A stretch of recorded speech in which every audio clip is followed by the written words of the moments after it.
अशा संत नामदेव महाराजांच्या 675व्या संजीवन समाधी सोहळ्यानिमित्त उपस्थित सर्व मान्यवरांचं मी पुन्हा एकदा मनापासून स्वागत करतो आणि या कार्यक्रमाचं प्रास्ताविक करण्याची विनंती करतो संत नामदेव अध्यासनाच्या प्रमुख आदरणीय डॉक्टर श्यामा घोणसे यांना. संतांच्या संदर्भामध्ये असं म्हटलं जातं, संत म्हणजे दिशा दाखवणारे. आणि आत्ता स्वामीराज अतिशय सुंदर सूत्रसंचालनाला सुरुवात झाली हे लक्षात आलं असेल. नामदेवराय ज्या काळामध्ये उत्तर वायव्य भारतापर्यंत गेले, आपल्याला सगळ्यांनाच माहिती आहे की तो काळ काही असा सोपा नव्हता. मुस्लिम आक्रमणाचा काळ होता. जुलमी शासकांच्या प्रदेशामधून ते गेलेत. मध्ये वाटेत दर्या खोऱ्या उंच पर्वत सगळा त्यांना ते पार करावं लागले.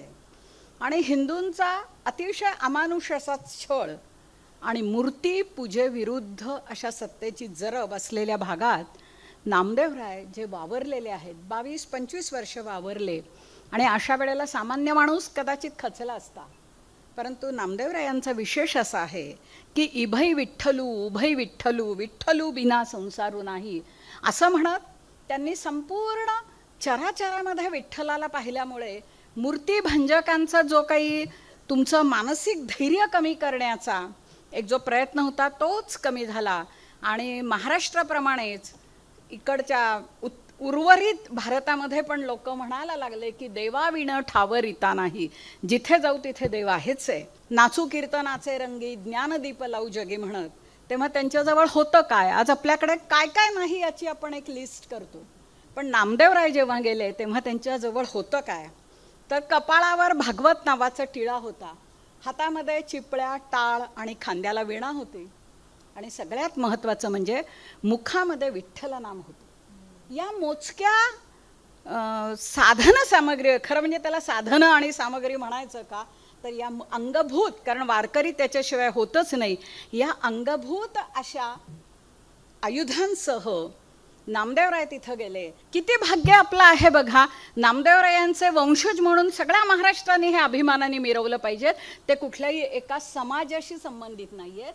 आणि काय आहे त्याचा परिणाम असा दिसला की नामदेवरायांचं हे जी प्रेरणा देणारी सगळी एक रचना आहे, निर्भय होऊन फिरणं आहे, ते सगळं हे गुरु नानक देवांना जाणवलं, जे 200-250 वर्षानंतर त्यांच्यानंतर आले. आणि गुरु नानकजींनी जो काही एक वीरवृत्तीचा सिख संप्रदाय निर्माण केला आहे. आजही भारतीय सैन्यामध्ये सिख बंधूंचं प्रमाण अधिक आहे.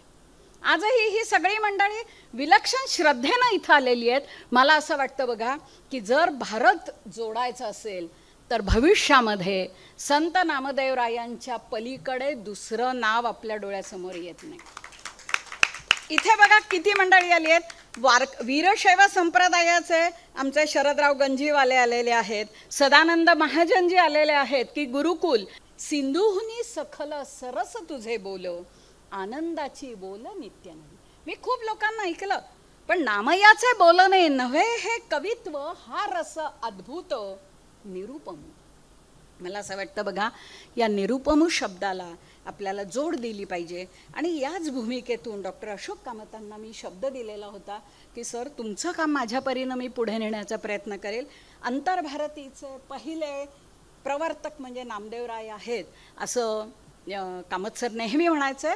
कारण नामदेवरायांनी मराठी तोंडामध्ये घेतली, पण तुम्ही बघितलं की ज्या ज्या प्रदेशामध्ये गेले त्या त्या प्रदेशातली हिंदी बोली त्यांनी आत्मसात केली. मग ती शौरसेनी असेल, मागधी असेल, आणखी वज्र बोली असेल. आणि म्हणून आज आपल्याला दिसतं की उत्तर भारतातल्या सगळ्या, म्हणजे गुजरातपासून नामदेवरायांचा प्रवास सुरू झाला.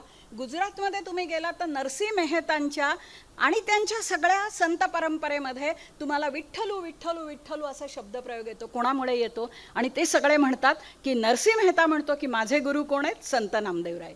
राजस्थानमध्ये गेलात तर मीराबाई असं म्हणते की मला हे धाडस कोणी शिकवलं? राजघराण्यातली एखादी स्त्री जेव्हा सगळी बंधनं झुगारून श्रीकृष्णाचं नामस्मरण करते, प्रसंगी तोंडाला विषाचा पेला लावते, ती लिहिते मला हे धाडस कोणी शिकवलं? हे आमच्या नामयानी शिकवलं. पुढे तुम्ही आणखी गेलात तर नानक देवांचं, आणि ते तर नातं सांगायलाच नको, सिख गुरूंनी त्यांचं एक विशेष आहे. म्हणजे नुसते नानक देवांनी अनुसरले नाहीत तर दाही गुरूंनी त्यांचं सगळं मान सन्मान केला आणि जो त्यांचा 10 म्हणजे आहे गुरुमानी जो ग्रंथ, गुरु ग्रंथ साहिब, जगामध्ये हा एकमेव असा संप्रदाय म्हणा, धर्म आहे की जो पुस्तकाला, ग्रंथाला गुरु मानतो. मला वाटतं हे फक्त भारतात घडतं. आणि त्या गुरु ग्रंथ साहिबमध्ये 67 पदात संत नामदेवरायांची मुखबाणी म्हणून येतात, मुख्य विचार म्हणून येतात. हे कशाचं लक्षण आहे? मला असं वाटतं बघा की नुसतं इभय विठ्ठलू उभय विठ्ठलू म्हणून चालणार नाही.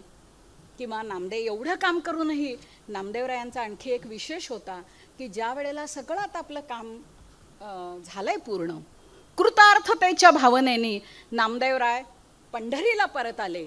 पण सिख बांधव असं म्हणतात नाही, ते नाही तिथे परत आले. घुमानला तुम्ही गेलात तर आजही नामदेवरायांचं तिथे शांत निवांत असं विश्रांती स्थळ आहे. तिथे तुम्ही गेलात तर मंडळी असे पाय दाबत असतात, आवाजही निघत नाही. कारण त्यांची श्रद्धा अशी आहे की खूप काम केलं, खूप भ्रमंती केली, अगदी मानस सरोवरापर्यंत नामदेवराय गेले आणि ते आता इथे विश्रांती घेत. नामदेवराय पालथे घालतात त्यावेळेला मला असं वाटतं की त्यांचा अभ्यास हा यथार्थपणे व्हायला पाहिजेत. आणि त्यामुळे विद्यापीठाने, सावित्रीबाई फुले पुणे विद्यापीठाने असं ठरवलं की आपण नामदेवरायांचा काही सखोल अभ्यास करूया. मला नामदेव समाजाच्या बांधवांना सांगायला खूप आवडेल. आणि त्यानुसार बघा की मी या अध्यासनाचे माझ्याकडे जबाबदारी आल्यापासून जाणीवपूर्वक आपण काही व्याख्यानांचं आयोजन केलेलं आहे. त्यातलं पहिलं व्याख्यान होतं गुजरातमध्ये नामदेवराय कसे हिंडले, मनीषा बाठेंचं व्याख्यान होतं. नंतर आपण शिल्पशास्त्राचे जे अभ्यासक आहेत अनिल स्वामी परभणीचे, त्यांनी शिल्पशास्त्रीय अंगाने परभणी जिल्ह्यामध्ये नामदेवरायांच्या कोणत्या कोणत्या पाऊलखुणा आहेत.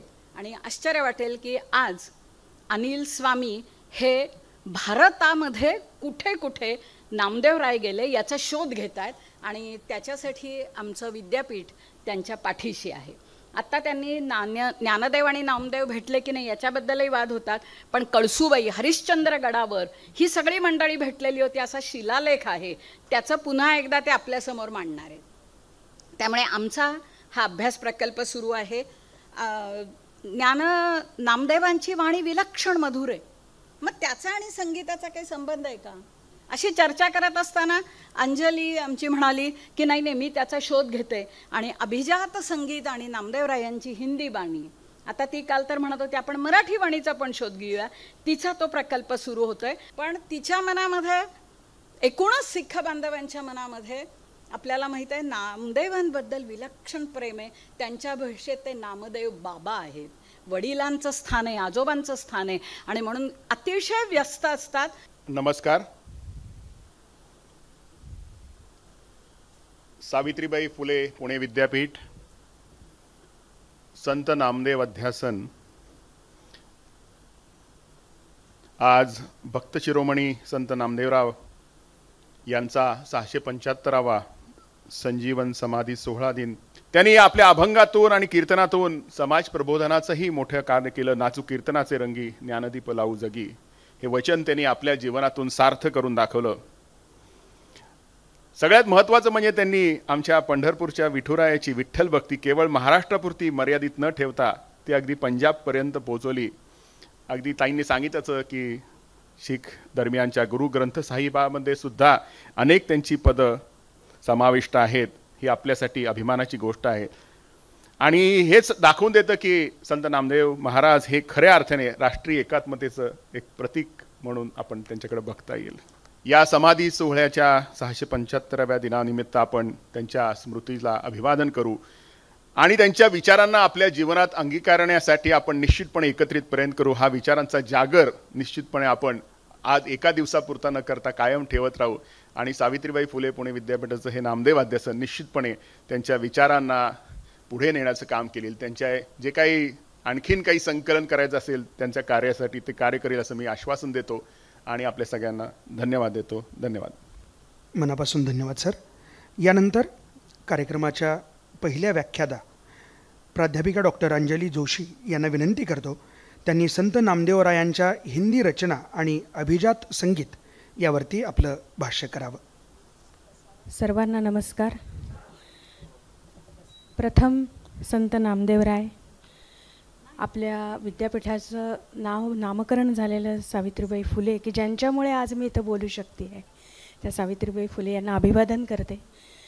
व्यासपीठावरील सर्व मान्यवर, श्यामाताई, समोर बसलेल्या आमच्या उमाताई, सर्व ज्येष्ठ माझ्या मैत्रिणी, या सर्वांना अभिवादन आणि माझ्या व्याख्यानाला सुरुवात करते. इथे बोलताना जरा एकदम नॉस्टॅल्जिक झाल्यासारखं झालं. याचं कारण म्हणजे मी या विद्यापीठातच शिकली आहे. मी याच सभागृहामध्ये समोर बसून व्याख्यात्यांची व्याख्यानं ऐकली आहेत आणि आज मी इथे उभं राहून बोलती आहे. ह्याचा एक वेगळा आनंद आहे. आधी विद्यार्थिनी म्हणून बोलत होते, आजही विद्यार्थिनीच आहे, पण आज मला बोलण्याची संधी श्यामाताईंनी दिली, याबद्दल खरंच मनपूर्वक धन्यवाद. संत नामदेवराय हे आम्ही जेव्हा BA MA MPhil करत होतो त्यावेळेला वाचले नव्हते का? तर होते, गोष्टी रूपात होते, शाळेपासून आपल्याला माहिती आहेत. पण नामदेवरावांचा राष्ट्रीय एकात्मतेचा दृष्टिकोन जो समजला ना, त्याला सर्वस्वी कारणीभूत हे आज मी या निमित्ताने जो अभ्यास केला ते गुरुग्रंथ साहिब. गुरुग्रंथ साहिबामुळे आम्हाला महाराष्ट्रातल्या लोकांना नामदेवांचं पंजाबातलं रूप दाखवून दिलं. याबद्दल खरोखर गुरु नानकजींचे खूप मोठे आम्ही ऋणी आहोत असं आम्हाला वाटतं. की नामदेवराय जेव्हा महाराष्ट्रातून भारत भ्रमण करत गेले, तिथे वास्तव्य केलं, ज्या पद्धतीने इथे महाराष्ट्रात त्यांनी काम केलं त्याच पद्धतीने तिथेही त्यांनी विठ्ठलाच्या प्रेम तिथपर्यंत पोचवलं. तर त्यांचं जे शिष्य परिसा भागवत, त्यांनीच खूप छान वर्णन केलं त्यांचं. नाम बरवे नामदेव बरवा, एकत्व बरवा परमात्मा, दुधावरील साय ते मी वाणू काय, तैसे गाणे गाय नामदेव. म्हणजे गाणं आणि नामदेव, संगीत आणि नामदेव हे जसं देह आणि आत्मा, ईश्वर आणि संगीत हे जसं एकरूप होतं, तसंच नामदेवांचं होतं. नाहीतर नाचू कीर्तनाचे रंगी ज्ञानदीप लावू जगी, हे तत्त्व त्यांना 12व्या शतकातल्या नामदेवांना हे किती उमजलं होतं हे आपल्याला लक्षात येतं. की 1270 ते 1350 हा नामदेवांचा कालखंड आहे. त्यांनी बऱ्याच हिंदी रचना केल्या, जसं मराठीमध्ये त्यांनी अभंग रचना केल्या, तसेच जेव्हा ते पंजाबात गेले त्यावेळेला त्यांनी हिंदी रचना केल्या. तर त्या मगाशी श्यामाताईंनी सांगितलं तसं की त्या मराठी भाषेबरोबर व्रज, अवधी, राजस्थानी या भाषांचा प्रभाव दिसून येतो. तिथल्या म्हणजे पंजाबातल्या धार्मिक, सांस्कृतिक, सामाजिक, भाषिक संस्कृतींमध्ये नामदेव कसे रुळून गेले होते हे त्यांच्या पदरचना लक्षात जर आपण घेतल्या हिंदी तर लक्षात येतं.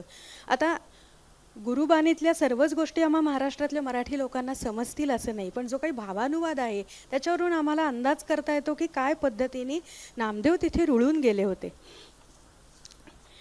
पंजाबामध्ये त्यांना अनेक शिष्य मिळाले. महाराष्ट्रातला जो विठ्ठल आहे तो विठ्ठलू म्हणून त्यांनी पंजाबामध्ये रुजवला. शीख धर्मीयांना दाखवलं की आमचा महाराष्ट्रातला विठ्ठल कसा आहे. रामकृष्ण ह्यांची विविध नावं त्यांच्या पदरचनेमध्ये आहेत. मगाशी श्यामाताई म्हणल्या तसं 200-250 वर्षांनी गुरु नानकजी आले. त्यांच्यानंतर ज्या काव्यरचना त्यांनी केल्या त्याच्यानंतर गुरुग्रंथ साहिबाची जी रचना होत गेली त्याच्यामध्ये महाराष्ट्रातल्या किंवा राजस्थान, गुजरात म्हणजे संपूर्ण भारतातल्या सर्व संतांच्या रचना त्यामध्ये घेतल्या. याचा अर्थ असा होतो असं मला वाटतं, आणि स्थिरच असा केला त्यांनी ग्रंथ साहिब, जो स्थिर केला पवित्र ग्रंथ, आदिग्रंथ म्हणून.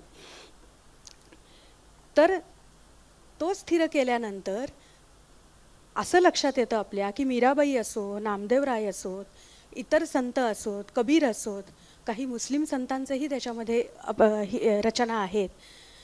तर या रचनांमध्ये तो जसा धर्माचा, ईश्वराचा ग्रंथ आहे तसाच तो एक उत्तम भाषिक ग्रंथ पण आहे. की म्हणजे काय दिलं गुरुग्रंथ साहिबने, तर भाषेचं नाविन्य दिलं, ईश्वराप्रती भक्ती दिली आणि या सर्व भारतातल्या संतांना आपल्यात सामावून घेतलं आणि हा एक संदेश दिला की आपण सगळे एकच आहोत, ईश्वर एक आहे. आणि याला जोड काय दिली तर संगीताची दिली. म्हणजे मला याचं कुतूहल खूप होतं की काय म्हणजे राग सूचन जे आहे ग्रंथसाहेबामध्ये काय असेल, त्याची मानसिकता काय असेल, ज्यांनी कोणी सूचन केलेलं आहे त्याचे स्पष्ट पुरावे आहेत नाहीत अजून मी त्याचं संशोधन करते आहे. पण जरी आपण तो भाग बाजूला ठेवला तरी रागांचं सूचन करण्याचं काय हेतू असेल, काय मानसिकता असेल. जसा जसा कालखंड पुढे गेला, जसं म्हणू की 15व्या शतकामध्ये गुरु नानकजी आले आणि 17व्या शतकापर्यंत तो ग्रंथसाहेब तयार होत गेला आणि स्थिर झाला पवित्र ग्रंथ म्हणून. तर या ग्रंथामध्ये या शतकामध्ये अभिजात संगीताची वाटचाल सुद्धा बघण्यासारखी आहे. आज आपण जे संगीत ऐकतो, शास्त्रीय संगीत ऐकतो, ते रागाचं जे स्वरूप आहे ते रागाचं स्वरूप अभिप्रेत आहे का नाही. रागाचा स्वभाव हा लक्षात घेऊन ज्यांनी कोणी याचं सूचन केलेलं आहे त्यांना या रागाच्या स्वभावाचं, या अभिजात संगीताचं उत्तम ज्ञान असणार आणि होतच. म्हणूनच त्या पदांच्या भावानुसार त्या रागांचं सूचन आहे याच्यामध्ये. आता जर आपण ग्रंथसाहिबमधले जे नामदेवरायांचे 61 अभंग आहेत त्याची जर रागांची रचना पाहिली तर ती फार विलक्षण आहे आणि काय म्हणू आपण की ती म्हणजे संगीताच्या अभ्यासकालाही अतिशय ती मोह घालते की काय याचा विचार असेल. आणि जी रचना आहे, भाषिक रचना आहे, त्याच्याशी सुद्धा जर जोडून पाहिलं तर आपल्याला रागाचं पण एकंदरीत काय भाव आहे हे जास्त स्पष्टपणे लक्षात येतं असं माझ्या लक्षात आलं. की 31 रागांचं सूचन आहे 61 पदांवर आणि 12 मिश्र रागांची योजना आहे याच्यामध्ये. 19 राग या 61 पदांसाठी त्यांनी योजले आहेत. तर याच्यामध्ये राग आसा हा प्राचीन राग आहे, त्याच्यात 5 पदं आहेत. गुजरी रागामध्ये 2 पदं आहेत. सोरठी नावाचा एक प्राचीन राग आहे, त्याच्यामध्ये 3 पदं आहेत. धनासरी म्हणजे धनाश्री राग की जो आज पुरिया धनश्रीमध्ये आपण त्याचं रूप ऐकतो, त्या रागामध्ये 5 पदं आहेत. तोडी रागामध्ये 3 पदं आहेत. तिलंग रागात 2 पदं आहेत आणि गोंड रागामध्ये 7 पदं आहेत. रामकली रागात 4 पदं आणि मालीगौड हा प्राचीन राग आहे, त्याच्यामध्ये 3 पदं आहेत. आणि भैरव असं लिहिलंय म्हणजे भैरव राग, त्याच्यामध्ये सर्वात जास्त पदं आहेत ती 12 पदं आहेत. बसंत रागामध्ये 3 पदं आहेत. सारंग रागामध्ये 3 आहेत. मल्हार रागामध्ये 2 पदं आहेत. आणि याच्या व्यतिरिक्त परभात म्हणजे प्रभात राग की याचा जीव छोटा आहे, तो भैरवला जोडून प्रभात भैरव असा अनवट राग आहे की गायला जातो. तर तो प्रभात रागाचं सूचन याच्यामध्ये आहे. मारू बिहागमधला मारू राग, कानडा राग, बिलावल, नंतर गौडी चैती असे हे प्राचीन रागांमध्ये एक एक पद आहे. तर त्या या रागांचं स्वरूप जर पाहिलं तर काही राग हे आज प्रचलित नाहीत कारण माहिती नाही त्याच्याविषयी. पण त्या रागांचं काय करण्याचं सूचन काय असेल आणि त्याचं स्वरूप बदललं आहे का. शतक कोणतं आहे, 15वं शतक. आज 21व्या शतकामध्ये मी याचा अभ्यास करते. तर यामध्ये पूर्ण भाषिक, सांस्कृतिक, शैक्षणिक, राजकीय सर्व वातावरण बदलत गेलेलं आहे. तसं सांगीतिक वातावरणही बदलत गेलेलं आहे, त्याचं स्वरूप बदलत गेलेलं आहे. असं असताना याचा कसा विचार करता येईल असा एक माझं निरीक्षण होतं. तर या रागांची निवड मात्र हेतुपूर्वक केली आहे की पदांमधला जो भाव आहे त्याला जुळतील असे रागचं सूचन त्यामध्ये आहे. म्हणूनच एकाच रागाची योजना ही अनेक पदांना आपल्याला केलेली दिसते. याचा एक तर्क असा असू शकतो की राग स्वभाव, राग प्रकृती याबरोबर स्वरभाव म्हणजे त्या रागातले जे स्वर आहेत त्यांचा भाव हा जास्त करून केलेला आहे असं मला जाणवतं. की उदाहरणार्थ जर बघितलं तर भैरव राग, नामदेवरायांची जी 12 पदं आहेत त्याच्यासाठी भैरव राग योजलेला आहे. तर हा भैरव रागाचं रूप असं आहे की तो घनगंभीर आहे, अंतर्मुख करणारा, शांत प्रवृत्तीचा असा राग आहे आणि संपूर्ण राग आहे तो. ऋषभ दैवत स्वर कोमल आहेत त्याच्यामध्ये आणि ते जे आंदोलित स्वर आहेत त्यांच्यामुळे जो रसभाव निर्माण होतो त्यामुळे माणसाचं मन एकाग्र होतं, ईश्वराशी तादात्म्य पावतं आणि भक्ती, कारुण्य, गांभीर्य यांची वैशिष्ट्यपूर्ण अनुभूती या रागामधनं येते. ही जी नामदेवरायांची 12 पदं आहेत त्यातल्या भावाशी या रागाचे स्वर जुळत असणार. म्हणूनच 12 पदांसाठी भैरव हा राग त्यांनी योजलेला आहे. आता इथे एक मी जरा छोटीशी एक बंदिश गाऊन दाखवते, म्हणजे त्या रागाचे जे स्वर आहेत हे तुम्हाला लक्षात येईल की काय पद्धतीने त्यांनी ते हेतुतः रचलेलं आहे. हे आदिदेव शिवशंकर, हे आदिदेव शिवशंकर, भोर भई जागो करुणाकर, देहो दरस कृपा कर, हे आदिदेव शिवशंकर. हा भैरव राग आहे. ह्यातला जो अंतर्मुख होतो किंवा ईश्वराशी तादात्म्य पावतो, हे जे रेध कोमलचे जे आंदोलनं आहेत ही आपल्याला एकाग्र करायला मदत करतात. हा हेतू आहे त्याच्यामध्ये. एखाद्या पदामध्ये त्या 12 पदांपैकी ऋषभातल्या आंदोलनाशी कुठला भाव जुळतोय, दैवतल्या आंदोलनाशी कुठला भाव जुळतोय, अशा पद्धतीने ते गायलं त्यावेळेला जात असेल. आताचं मला माहिती नाही, मी जेव्हा ऐकेन तेव्हाच मला त्या गोष्टी लक्षात येतील. आणि ही आपण काही शतकांच्या मागची गोष्ट बोलतो आहोत. आज 21व्या शतकातली मी मुलगी ह्याचा काय विचार करते तर तो थोडासा शास्त्रीय आणि तार्किकच असू शकतो, कारण ह्याला संगीताचा शास्त्राशिवाय त्या रागातले स्वर आपण सांगू शकणार नाही. केवळ इथे स्वर नाही आहेत, कोमल आहे, तीव्र आहे, उतरा दैवत म्हणतो, चढा दैवत म्हणतो, अशा काही गोष्टी रागांमध्ये असतात. तर त्या स्वरांचा वापर ह्या पदांसाठी नक्कीच झालेला आहे आणि याचं पूर्ण ज्ञान असलेल्या व्यक्तीने याचं सूचन केलेलं आहे. आणि संगीत ही विश्वाची भाषा आहे. म्हणजे गुरुग्रंथ साहिबनी रागांचं सूचन करण्याचं आणखीन एक आहे की संगीत हे माणसाला जोडतं, हे कधीही तोडत नाही.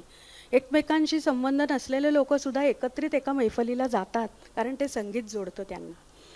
की मनामध्ये कायम आनंददायक प्रेमभाव उत्पन्न करणारं संगीत आहे आणि त्या स्वरांमध्ये तेवढी शक्ती आहे.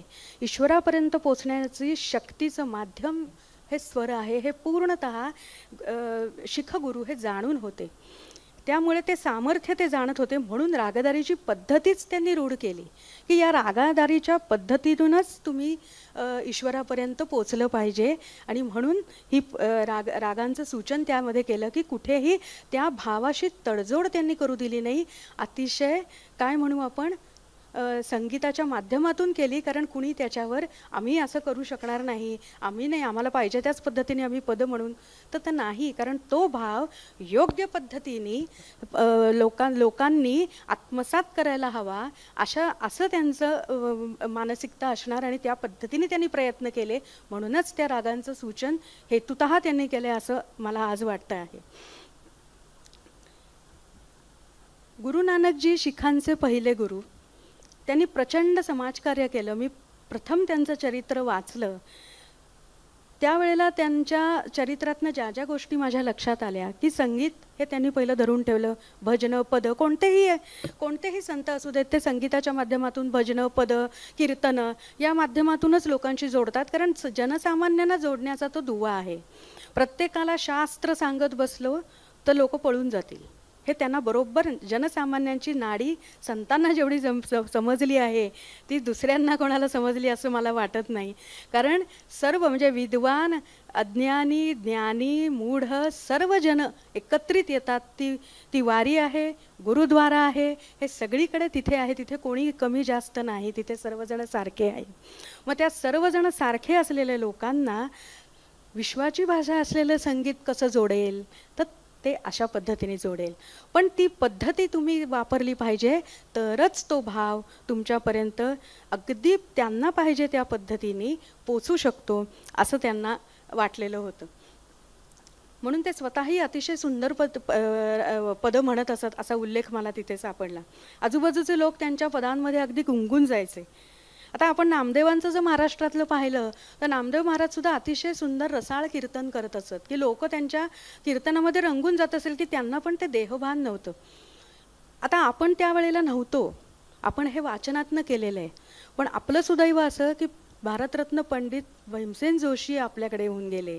त्यांनी जे नामदेवांचे अभंग गायले ना, तर त्या अभंगामधनं तीर्थ विठ्ठल, क्षेत्र विठ्ठल, देव विठ्ठल, देवपूजा विठ्ठल हा अभंग आपण जितक्या वेळेला ऐकतो तितक्या वेळेला आपल्याला पंढरपूरच्या मंदिरासमोर नामदेवराय गळ्यामध्ये वीणा घेऊन उभे आहेत आणि समोर पंढरीचा विठ्ठल तादात्म्य होऊन तन्मयतेने डोलतोय असं चित्र प्रत्येकाच्या मनात येतं.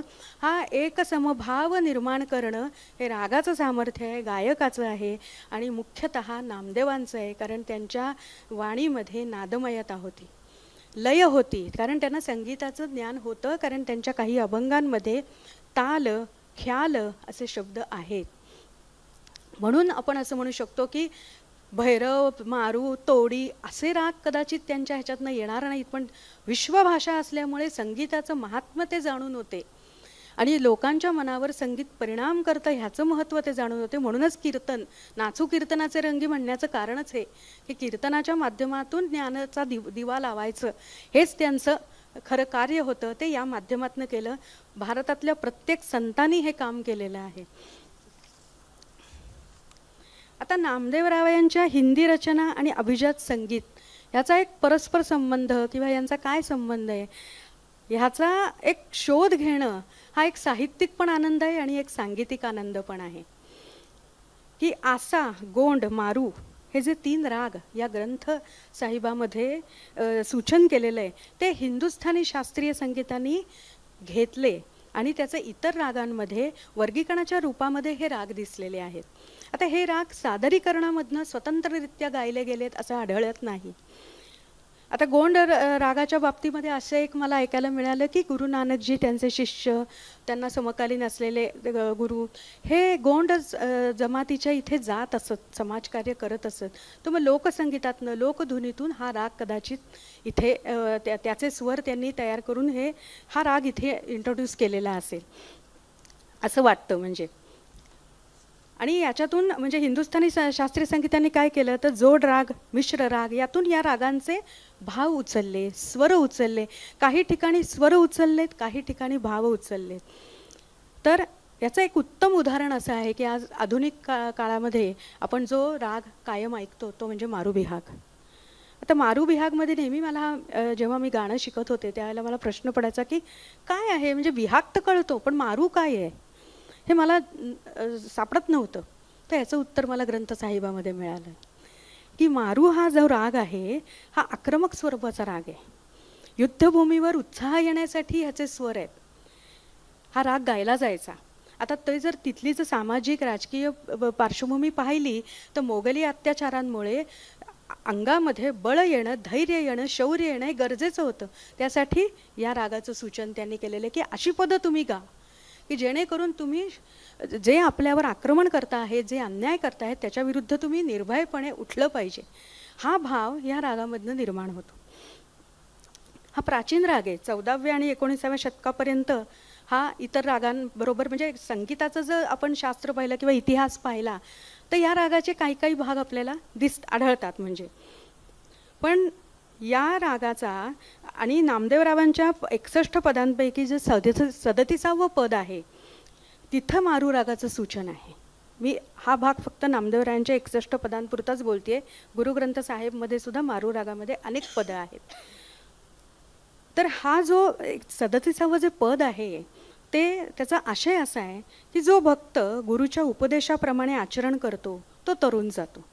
तसंच रामनामाचा जो आश्रय घेतो तो भयमुक्त होतो. सर्व प्रकारची भय त्याची निघून जातात आणि तो एक निश्चित स्वरूपात ईश्वर चिंतनामध्ये लागतो. तर अशा आशयाचं हे पद आहे. मग निर्भयाच्या भावनेला जुळणारा असा हा मारू रागाचं सूचन इथं या पदासाठी त्यांनी योजलेलं आहे. मग हिंदुस्थानी शास्त्रीय संगीताने हा मारू राग का उचलला असेल तर अल्लादिया खां, जयपूर अत्रोली घराण्याचे जे संस्थापक अल्लादिया खां यांनी मारू बिहाग हा राग निर्माण केलेला आहे. तर मग मारू रागामधली जी आक्रमकता आहे ती सौंदर्य, प्रसन्नता, लालित्यपूर्ण असा स्वभाव असणारा बिहाग त्याच्याशी जुळून जातो आणि त्या आधुनिक काळात तो गायला जाऊ लागला. ते रूप जे निर्माण केलं ते अल्लादिया खानने निर्माण केलेलं आहे. तर ही मारू रागाची आक्रमकता शांत करत गोडवा उत्पन्न करणारा जो बिहाग आहे तो त्याला येऊन मिळतो आणि एक सुंदर वेगळं चित्र उभं राहतं. तर इथं मला एक कथा आठवते की बिल्लिणीच्या रूपामध्ये पार्वती शंकराचं तांडव शांत करत करत येते आणि गोड पद्धतीने त्याला शांत करते. असं एक स्वरूप मारू बिहागमध्ये आलं आहे असं मला वाटतं. म्हणजे मारू रागाचा जेव्हा मला संदर्भ मिळाला तेव्हा हे जाणवलं. तोपर्यंत काही गोष्टी माझ्या लक्षात येत नव्हत्या, पण हे आत्ता मला लक्षात येते की इतका आक्रमक असलेला राग हा बिहाग जेव्हा त्याला जोडला जातो, सुंदरपणे जोडला जातो, तेव्हा त्याचं स्वरूप हे शांत होतं आणि एक निश्चयी होतं, स्थिर होतं. आता इथे एक 2 ओळी मी मारू बिहागच्या तुम्हाला म्हणून दाखवते, म्हणजे या गोष्टी आपल्याला लक्षात येतात.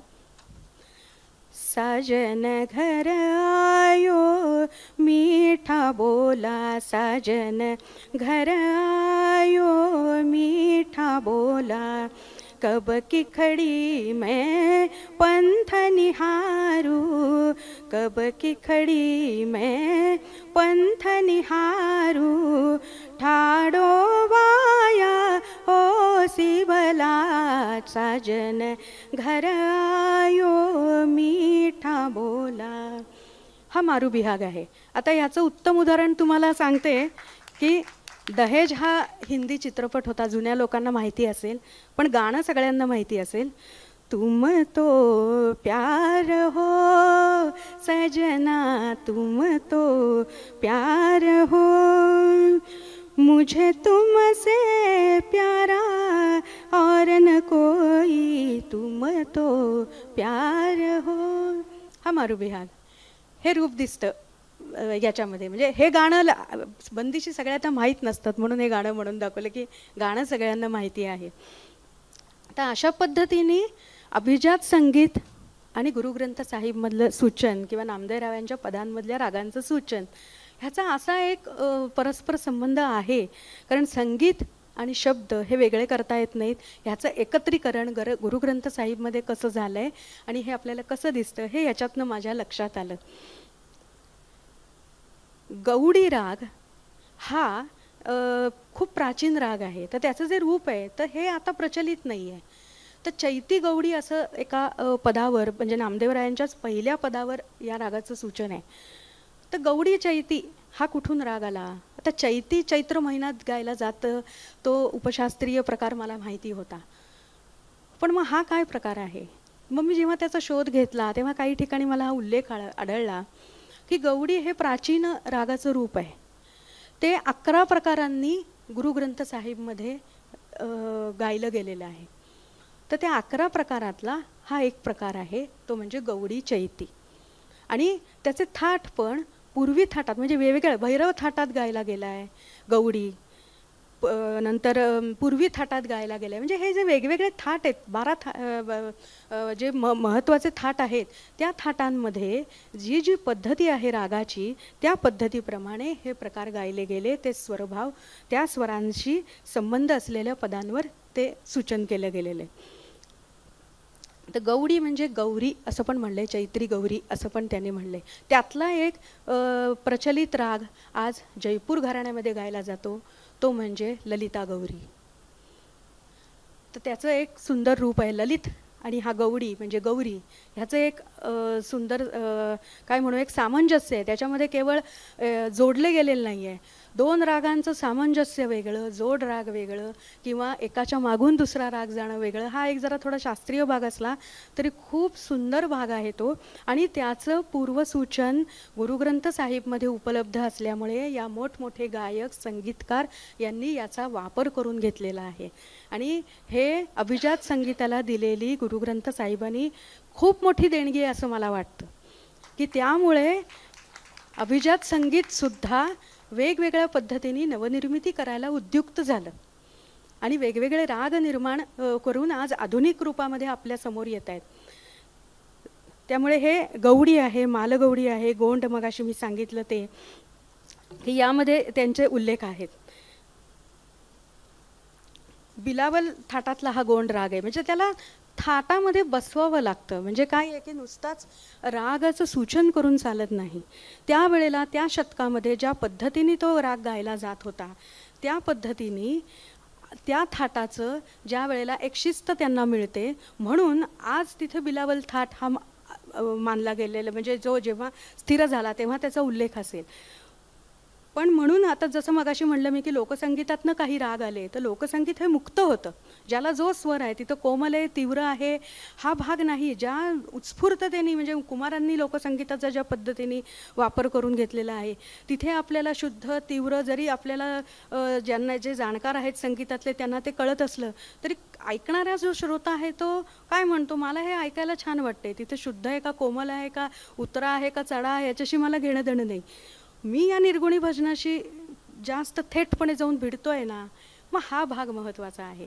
तर या पद्धतीने हे रागांचं सूचन करून या लोकांना एकत्रित एका छताखाली घेणं हा जो मोठा भाग आहे की समाजामध्ये विखुरलेले विविध व्यावसायिक म्हणा किंवा विविध मनोवृत्तीचे म्हणा.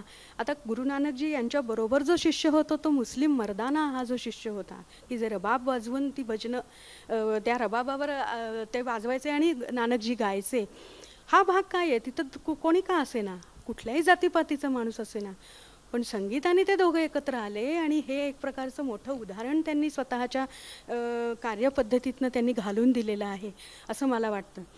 आता हा विषय अतिशय खरोखर खूप सखोल जाण्याचा आहे. म्हणजे काय आहे की संगीत हे कसं विशाल समुद्रासारखं आहे, जितकं आत जाऊ तितकी समुद्राचा तळ सापडत नाही ना, तसं प्रत्येक रागाचं पण आहे की तसं तुम्हाला ते सापडत नाही, पण ते सापडावं लागतं. पण इथे मी केवळ काही ही निरीक्षणं मांडलेली आहेत की ह्याचा जेव्हा मी सखोलतेने अभ्यास करीन तेव्हाच त्याच्यामध्ये मला काहीतरी निष्कर्ष, आता ह्याच्यात निष्कर्ष का नाही आपण सांगू शकत, कारण मुळात कोणतीही कला ही व्यक्तिसापेक्ष आहे. कोणताही राग मला जो भावतो तोच तुम्हाला सगळ्यांना भावेल असं नाही. त्यामुळे माझं हे निरीक्षण आहे किंवा मला ज्या गोष्टी भावलेल्या आहेत त्या गोष्टी या आहेत. फक्त शास्त्र कधी बदलत नाही, शास्त्राच्या पायरीवर कला ही विकसित होत राहते. त्यामुळे पायरी जी आहे ना ती तशीच आहे. म्हणजे भैरवमध्ये रेध कोमल आहेत तर रेधच कोमल आहेत, तिथं मी शुद्ध लावला तर तो दुसरा होतो असं आहे. त्यामुळे तो राग बदलतो, म्हणजे बदल होतो, नष्ट होत नाही. हे फार महत्त्वाची गोष्ट आहे की नष्ट काही होत नाही, कला बदल होतो त्याच्यामध्ये. त्यामुळे कसं आहे की ही व्यक्तिसापेक्ष आहेत कोणतीही कला. त्यामुळे ही निरीक्षणं ही माझी आहेत, ही निष्कर्ष नव्हेत याचे. हा महत्त्वाचा मुद्दा आहे. त्यामुळे या अभ्यासासाठी शास्त्रीयता संगीताची, नामदेव रायांची काव्यरचना म्हणजे शब्द, संगीत, शास्त्र आणि अनुभूती आणि स्वतःचं आकलन या सगळ्याचं एक मिश्रण करून याच्यामध्ये थोडासा अभ्यास करणं हे गरजेचं होतं. आणि भावप्रकटन आणि अभिजात संगीतातील शास्त्रीयता या दोन्ही वेगवेगळ्या गोष्टी आहेत. शास्त्र येतं तिथं भाव दुय्यम स्थानी जातो, जिथं भाव वर पुढे येतो तेव्हा तिथं शास्त्राला थोडंसं दुय्यमत्व द्यावं लागतं. हे जे व्यस्त प्रमाण आहे ह्याचं एकत्रीकरण करणं खरोखर अवघड आहे. पण या दोन्हीचं एकत्रीकरण करण्याच्या भानगडीत न पडता दोघांनाही समान आदर आणि मानसन्मान देऊन त्यांच्या साथीने पुढे जाणं हे या अभ्यासामध्ये करणं गरजेचं आहे असं मला या गोष्टीमध्ये वाटलं. म्हणून नामदेवराव यांच्या काव्यातला रसभाव अभिजात संगीताच्या मदतीनं समजून घेणं हा एक वेगळा प्रयोग करता येईल असं मला जाणवलं जेव्हा श्यामाताईंशी बोलले. आणि तोच एक छोटासा प्रयत्न मी तुमच्यासमोर आत्ता मांडला आहे. धन्यवाद. खूप खूप धन्यवाद सगळ्यांचा. मॅडमनी एवढं सुंदर गाणं गाऊन माझ्या मनातला एक परम संगीत जे आहे ना त्याला हाक मारली. आता तर 2 मिनटासाठी आपण सगळे डोळे मिटून, डोक्यावर जर तुमच्याकडे पदर आहे तर कवर योर हेड्स अँड चप्पल साइड में रख के मूल मंत्र जो आम्हाला गुरु नानक देवजीने जपजी साहेबमध्ये दिलेला आहे दॅट आय विल सिंग. तर आपल्या मनात जे विचार बाजूला ठेवून जो आपला देव ज्याचा तुम्हाला सिमरन करायचं त्यांना आपल्या डोळ्यासमोर आणून त्यांचं आपण 2 मिनटासाठी ध्यान करूया हात जोडून. Thank you so much everyone. एक ओंकार सतनाम करता पुरख निरपौ निर्वैर अकाल मूरत अजूनी सैभं गुर प्रसाद आद सच जुगाद सच है भी सच, नानक होसी भी सच। वाहे गुरु वाहे गुरु वाहे गुरु तन वाहे गुरु।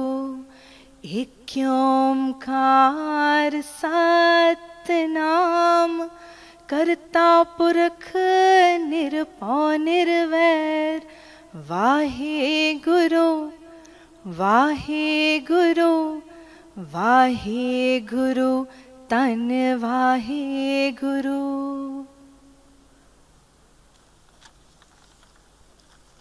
डोळे उघडू शकता। सभी आदरणीय गुरुजनों, माता पिता, अध्यापक गण एवं मेरे प्रिय मित्रगण, सभी को मेरा प्रेम भरा नमस्कार, सत श्री अकाल। तुम्ही सगळ्यांना नमन। मी doctor Tanpreet Kaur Mehta, professor neurophysiotherapy department, MAEER's physiotherapy college, MIT Talegaon, आज आप सबके सामने भगत नामदेव जी, मी भगत कशाला म्हणते, ज्यांना तुम्ही महाराष्ट्रातलं संत म्हणतात, संत मंडळी, त्यांना आम्ही गुरुग्रंथ साहेबमध्ये भगत असं म्हणून we refer them as Bhagats. So Bhagat Namdev एवं गुरु ग्रंथ साहिब जी के बीच उस अनुबंध, जो एक आत्मिक अनुबंध है, उसकी रचना का समावेश करने जा रही हूँ। ये जो अनुबंध है, अनुबंध मीन्स ब्लेंड, ये जो अनुबंध है ये बहुत दृढ़ है और आत्मिक एकता का प्रतीक है। एक आत्मिक एकता का ये प्रतीक है। It's a blend of union of geography, language end faith. इसकी शुरुआत मैं इस तरह करना चाहूँगी, जो संत नामदेव जी ने गुरु ग्रंथ साहिब जी में एक शब्द दिया है, जे राज करे ता कवन वडाई, जे राज करे ता कवन वडाई, जे भीख मंगावे ता क्या घट जाई। अगर आप मुझे राजा भी बना देते हैं तो मुझे वो भी कबूल है, अगर आप मुझे भीख भी मंगवाने लगाते हैं तो वो भी मुझे कबूल है। आप मुझे सुख देते हैं तो वो मुझे कबूल है, दुख देते हैं वो भी मुझे कबूल है, दिन भी मुझे कबूल है, रात भी मुझे कबूल है, जन्म भी मुझे कबूल है और मरण भी मुझे कबूल है। तो इस वृत्ति के थे भगत नामदेव जी।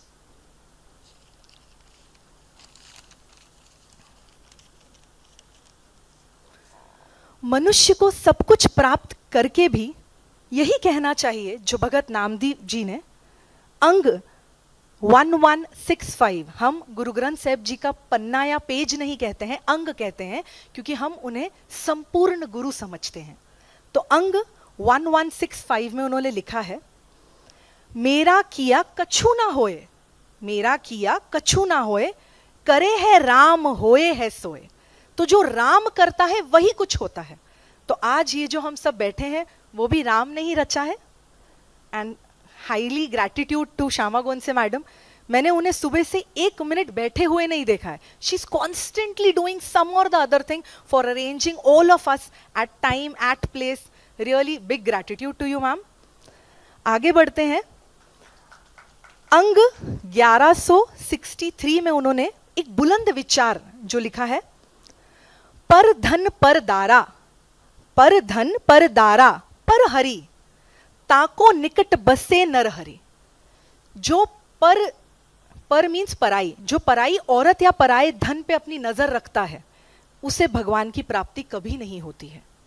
तो ऊंचे सूचे विचार रखने वाले को ही हरि की प्राप्ति होगी। तो ये बुलंद विचार उन्होंने दिया जो गुरु ग्रंथ साहिब में लिखित है। फिर आगे बढ़ते हैं। भगत नामदेव जी सर्वव्यापक, मैं फिर से बोलूंगी, सर्वव्यापक निराकार निर्गुण भक्ति के उपासक थे।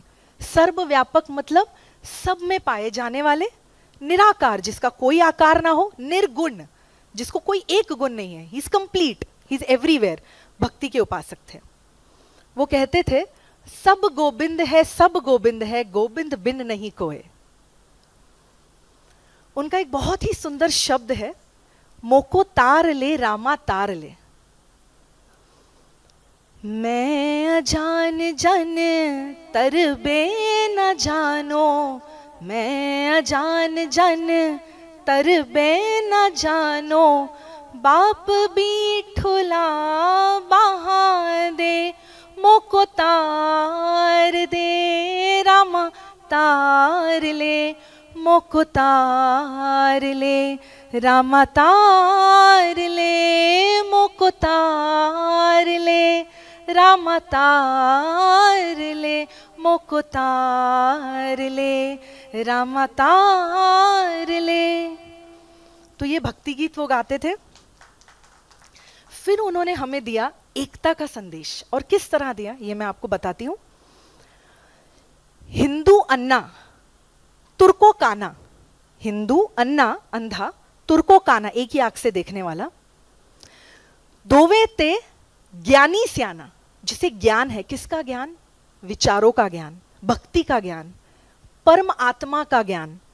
दोवे ते ज्ञानी स्याना, हिंदू पूजे देहोरा, हिंदू पूजे देहोरा, मुसलमान मसीद, हिंदू पूजे देहोरा, मुसलमान मसीद, नामो सोई सेव्या ना देहोरा ना मसीद। तो नामदेव जी कहते हैं चार दीवारी के मंदिर में भगवान नहीं है, भगवान सर्वव्यापक है, भगवान सर्वव्यापक है, और उसी को मिलेगा जिसको उसका भक्ति ज्ञान है, जिसने उसका ध्यान लगा के उसका जप तप किया है। आगे बढ़ते हैं। तो इस शब्द से उन्होंने हमें कहा कि जो प्रभु है वो धर्मनिरपेक्ष है और सर्वव्यापक है। सबे घट राम बोले, सबे घट राम बोले, रामा बोले, राम बिना को बोले रे। फिर बात करते हैं जो मैडम जी ने कहा था कि गुरु नानक देव जी लगभग 200 साल बाद उनका आगमन हुआ, संत नामदेव जी के बाद। संत नामदेव जी का आगमन हुआ 1207 में, आप सब जानते हैं, सातारा जिला, कृष्णा नदी के पास नरसी बामिन गांव में। और उसके 200 साल बाद गुरु नानक देव जी आए, उनका आगमन हुआ, दैट वाज इन 1469। तो गुरु नानक देव जी ने क्या किया, व्हाट वाज द ब्लेंड बिटवीन देम वाज, जो बानी सत्य के अनुकूल होती थी उस दौरान, उनके आगमन के बाद जो बानी, जो 15 भगत की बानी जो हमारे गुरु ग्रंथ साहिब जी में लिखित है, जो सत्य के अनुकूल, सच, बिकॉज उन्होंने सत्य नाम का जाप हमें दिया कि जो भगवान है वो सत्य का प्रतीक है, ट्रूथ है, फेथ। तो जो बानी सत्य के अनुकूल होती थी वो उसे एकत्रित करते थे। तो लगभग 135 वर्ष, कितना उसे टाइम लगा, 135 वर्ष, फ्रॉम 1469, दैट इज आगमन ऑफ गुरु नानक देव जी, टू 1604, 1604, जब आदि ग्रंथ बनाया गया गुरु अर्जन देव जी द्वारा। तो 1469 से 1604 तक बानी संग्रह की परंपरा चली। तो बानी को संग्रह किया गया 135 वर्ष तक, सिर्फ संग्रह ही चल रहा था। तो 6 गुरु, हमारे 6 गुरु, सिखों के 6 गुरु, 15 भगत, 11 भट्ट और 3 सिखों की बानी, टोटल 35, इनकी बानी हमारे गुरु ग्रंथ साहिब जी में लिखित है। और गुरु अर्जन देव जी ने 1604 में सभी ग्रंथों को आदि ग्रंथ में जोड़ा, जो आगे गुरु गोबिंद सिंह जी ने उसे गुरु ग्रंथ साहिब जी के रूप में स्थापित किया। तो जो आदि ग्रंथ था उसी को उन्होंने अपने पिताजी की, जो 90 गुरु थे, गुरु तेग बहादुर जी की बानी उसमें ऐड की और गुरु ग्रंथ साहिब जी को स्थापित कर दिया। तो प्रभु सिमरन में लीन भक्त नामदेव जी ने अकाल पुरुष, मैं फिर से बोलूंगी, अकाल पुरुष की स्तुति में कई शब्द दिए। तो टोटल 61 शब्द, 18 राग, राग के बारे में मैम ने बहुत ही सुंदर तरीके से हमें सभी बताया है। तो 18 राग, टोटल इस 31 राग हमारे गुरु ग्रंथ साहिब जी में है, और जो नामदेव जी ने दिए हैं वो है 61 शब्द और 18 राग।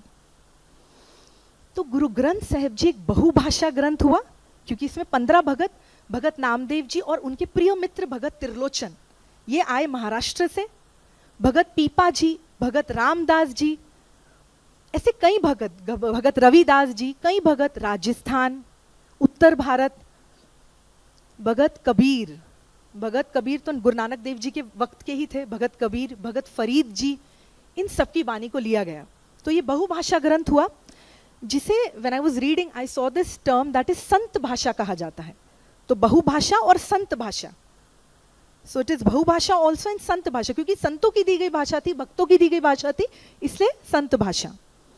क्योंकि इसमें पंजाबी, ब्रिज, अवधी, मराठी, सिंधी, फारसी, अरबी, संस्कृत सभी शब्द भंडार शामिल है, इसमें इन सभी शब्दों का भंडार शामिल है। और कारण ये था कि शिक्षा और भक्ति संदेश अधिक से अधिक लोगों तक पहुंच पाए, क्योंकि शिक्षा और भक्ति ये सिर्फ मुझ तक या आप तक नहीं होना चाहिए, अधिक से अधिक लोगों तक पहुंचे। दैट वाज द रीजन ऑफ संत भाषा एंड बहुभाषा। शिक्षा और भक्ति संदेश अधिक से अधिक लोगों तक पहुंचे। भाषा की जो सीमा है वो भाषा हमारी श्रद्धा को सीमा लिमिट ना कर पाए, दैट वाज द रीजन।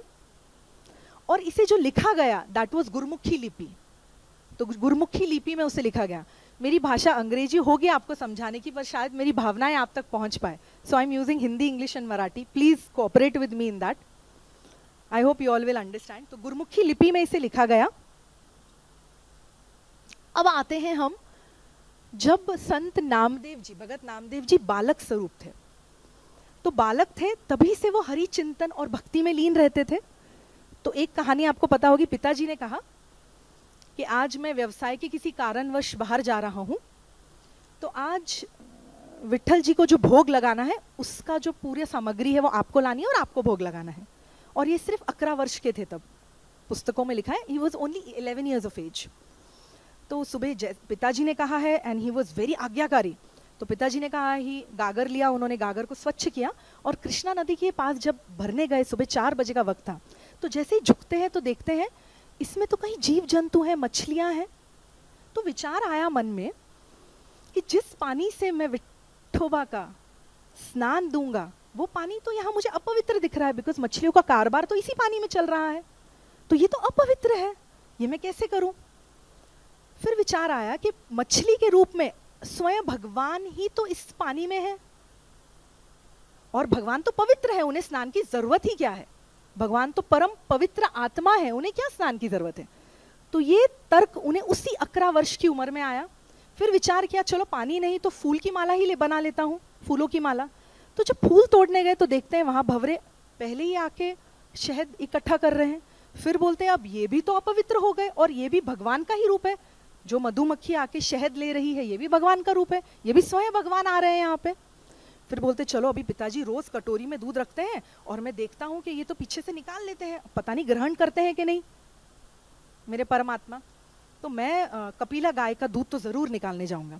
तो जब जाते हैं कपिला गाय के पास तो देखते हैं बछड़ा ऑलरेडी दूध का सेवन कर रहा है, तो बोलते भगवान स्वयं बछड़े के रूप में सेवन कर रहे हैं दूध का, और ये भी तो अपवित्र है। फिर इस विचारधारा से भी उन्हें दृढ़ निश्चय था कि पिताजी ने कहा है तो मुझे ये करना है।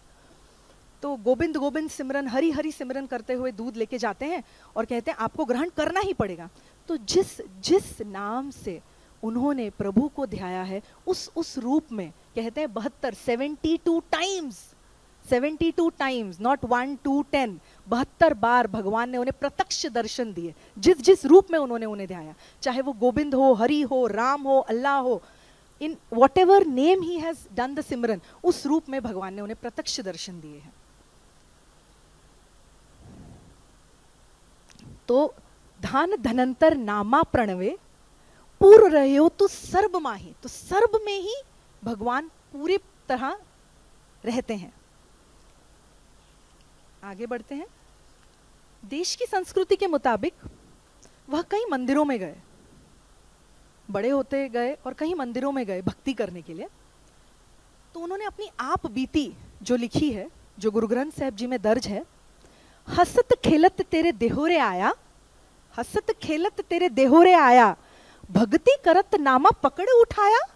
तो भक्ति करते हुए नामदेव जी को उठाया गया, हीन शब्द बोले गए। कई पुस्तकें तो कहती हैं कि मारा पीटा भी गया। और कारण क्या था? भक्ति करते हुए इंसान को उठाना, उस भक्त को उठाना। कारण था हीननी जात मेरी जात मराया, हीनी जात छोटी जात के थे, हीननी जात मेरी जात मराया, छिपे के जन्म काहे को आया। तो भगवान से वार्तालाप करते हैं, उसे मित्र भी मानते थे। तो मित्र से बोलते हैं अपने कि फिर मुझे हीननी जात में पैदा ही क्यों किया, कि जब मुझे आपने भक्ति करने का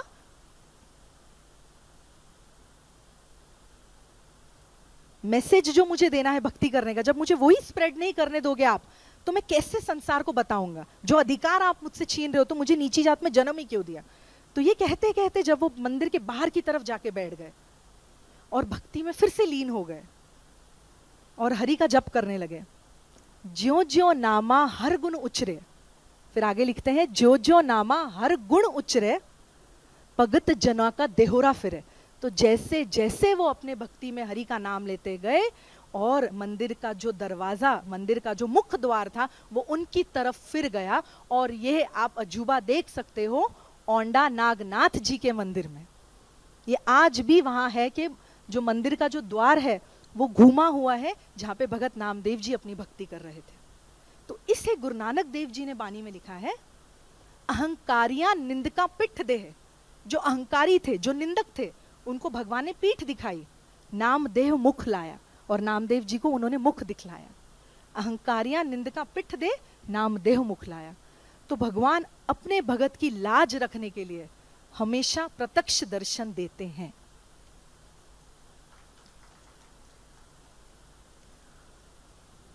गोविंद भाव भगत का भूखा, भक्ति का भूखा। तो जो गोविंद है वो भक्ति भाव का भूखा है, और किसी चीज की परमात्मा को जरूरत नहीं है। परमात्मा भावना और प्रेम का भूखा है, व्यापक है और अखंड ज्योत है। जैसे मैम ने बताया कि वो बड़े हुए तो विसोबा खेचर, जिनके वंशज भी यहाँ मौजूद है। I feel very lucky that I am standing among those people end speaking today. तो विसोबा खेचर जी और ज्ञानेश्वर जी ने उन्हें बहुत ज्ञान दिया। तब उन्हें समझ आया कि निर्गुण ब्रह्म, जो निर्गुण ब्रह्म है, जिसका कोई गुण नहीं और वो ब्रह्म है, निर्गुण ब्रह्म की जो उपासना थी वो हृदय में घर करने लग गई थी। ज्ञान जैसे लिया विसोबा खेचर जी से, तो निर्गुण ब्रह्म की जो उपासना थी वो हृदय में घर करने लग गई थी। तब उन्होंने उससे पहले तो विठोबा को उन्होंने बहुत प्रेम से उसकी भक्ति की है। उसके बाद जब उन्हें समझ आया कि देह गुरु या पूजा, मूर्ति पूजा जैसे मैम ने किया, तब उन्होंने डट के उसका खंडन किया। तो मूर्ति पूजा का विरोध करने लगे, और उस विरोध करते समय उन्होंने अंग 525 में लिखा, एको पत्थर कीजिए भाव। एक पत्थर में आप भावना समझते हो, एको पत्थर कीजिए भाव, दूजे पत्थर दीजिए पाव। और दूसरे पत्थर पे आप पैर रख के मंदिर में आते हो, पत्थर की सीढ़ी पे ही पैर रखे हम मंदिर के अंदर आते हैं। एक पत्थर कीजिए भाव, दूजे पत्थर दीजिए पाव, जे ओह देव, अगर वो देव है ता एह भी देव, अगर वो देव है तो ये भी देव है, अगर ओह देव ता ए भी देव, कहे नाम देव हम हर की सेव। तो हर के नाम में, हर के सिमरन में, पवित्र आत्मा में, पवित्र नाम में ही देव है। फिर वो महाराष्ट्र में उन्होंने बहुत अपनी बानी से पवित्र माहौल बना दिया था। संतों की बानी, संत होता ही वो है, भक्त होता ही वो है कि जब वो उच्चारता है उसका ऑरा पूरे समाज को पवित्र कर देता है। संत का होना ही पवित्रता का होना है। तो उन्होंने बहुत पवित्र संगीत गाया। और फिर वो महाराष्ट्र में एक उनके बहुत प्रिय मित्र थे, भगत त्रिलोचन जी। तो देखिए, मित्र मित्र में वार्तालाप तो होता ही है। तो मित्र ने एक दिन टिप्पणी करते हुए क्या कहा त्रिलोचन जी ने, सुनिए। नामा, उसको प्रेम से नामा बोलते थे, नामा मैया मोया, मोया मतलब उसे मतलब कम समझ रहे हैं, नामा मैया मोया कहे त्रिलोचन मीत, उसको कह रहे हैं नामा मैया मोया कहे त्रिलोचन मीत, काहे छिपे छिपाए राम न लहे ओ चीत। तू तो छिपाई का काम करे, छिपा जात के थे मैम ने बताया, तू तो कपड़ों की रंगाई कर रहा है, तो तू कहां से बोलता है कि तू देव का भक्त है। इसका उत्तर कितने सुंदर तरीके से गुरु ग्रंथ साहिब जी के 525वें अंग में लिखा है। वो क्या जवाब देते हैं, सुनिए। नामा कहे त्रिलोचना, नामा कहे त्रिलोचना, मुख ते राम संभालिया, मुख पे राम संभालिया, राम नाम का सिमरन मेरे मुख पे 2400 घंटे चल रहा है। हाथ पांव करे काम, हाथ पांव कर रहे हैं काम, सब चित्त निरंजन नाल, और जो चित्त है मेरा वो निरंजन के साथ जुड़ा हुआ है। तो इस उत्तर को देते समय नामदेव जी ने हमें यह समझाया कि गृहस्थ जीवन में रहते हुए अपनी सारी जिम्मेदारियां संभालते हुए हमें भगवान की प्राप्ति करनी होगी। कारबार करते हुए, जिम्मेदारियां लेते हुए हमें, उनका भी लग्न हुआ था, मैम ने बताया उनके भी 2 पुत्र थे, कुछ किताबें कहती है 4 पुत्र 1 पुत्री थी, ठीक है। फिर यह सब उनका जो जब महाराष्ट्र से वो गए दिल्ली की तरफ, तो दिल्ली में वो अपने भक्तजन और संत मंडली के साथ पहुंचे। वहां पे राज था मोहम्मद बिन तुगलक का, वो सुल्तान था उस समय का। अब आप सब जानते हैं, छोटा मुंह बड़ी बात, सत्य और सत्ता, मतलब सच और सत्ता, इसका झगड़ा सदियों से चलता आ रहा है। इसमें मैं ना ही ज्यादा विस्तार में बोलूं तो सही रहेगा क्योंकि सत्ताधारी खतरा महसूस करते हैं जब सच्चाई सामने आती है, या धार्मिक इंसान जब सच सामने रखता है तो सत्ताधारी को खतरा महसूस होता है। तो सुल्तान के साथ वही हो रहा था। नामदेव जी का पवित्र रूप इतना लोगों को आकर्षित कर रहा था कि लोग उन्हीं के आसपास घूमते थे, उन्हीं की बानी गाते रहते थे और उन्हीं को प्रभु मानने लग गए थे। तो इसे भय हुआ। तो कुछ भगत जन अच्छे भी होते हैं, कुछ विचार, 2 प्रकार के मनुष्य होते हैं, एक बुद्धि विचार और एक हृदय विचार। हृदय विचार वाले भावना में लीन होंगे, बुद्धि विचार वाले तत् करेंगे। तो जो संत नामदेव थे वो हृदय से विचार करते थे, भावना से विचार करते थे। तो कुछ लोगों ने सुल्तान को जाके कहा कि आपकी जो कपिला गाय है जिसका आप दूध पीते हैं उसकी मृत्यु हुई है, चलिए हम नामदेव जी को बुलाते हैं और देखते हैं अगर वो इसे जीवंत कर पाए तो। अब ये तो अचंभा ही है, किसी मृत्यु इंसान को जीव करना। ये भगत, जैसे मैंने कहा, भक्त भक्ति में लीन है, करने वाला राम है। भगत जी को बुलाया गया क्योंकि वो सुल्तान था, तो क्रूर था बहुत, तो उसने जेल में रख दिया। साथ में माता जी भी थे, साथ में उनके माता जी भी थे, गुनाबाई। तो जैसे उन्हें कहा गया या तो आप इस गाय को जीवंत कर दीजिए या तो आप फिर दीन कबूल कर लीजिए। अब ये दोनों चीजें भगत नामदेव जी को मंजूर नहीं थी, दृढ़ विचार रखते थे। तो माता का मन छोटा हो गया। माता कहने लगी, ऐसा लिखा है गुरु ग्रंथ साहिब जी के 1165 1165 अंग में, छोड़ राम की ना भजो खुदाई, छोड़ दे राम क्यों ना भजे खुदाई। इसका उत्तर वो अपनी माता जी को क्या देते हैं, सुनिए। न हो तेरा पुत्र न तू मेरी माए। अगर आप मुझे ये कहने को कह रही हैं तो ना मैं आपका पुत्र हूं ना आप मेरी माता हैं। इतने दृढ़ विचार के थे। तो माता जी ने कहा, मैंने आपके मुखबिंद से कितनी बार अल्लाह परमात्मा का नाम सुना है, तुम भजते हो, तो आज तुम्हारी जान बच जाएगी। तुम्हें आगे और लोगों की वृत्ति में बदलाव लाना है तो जान बच जाएगी, आप खुदा बोल दीजिए।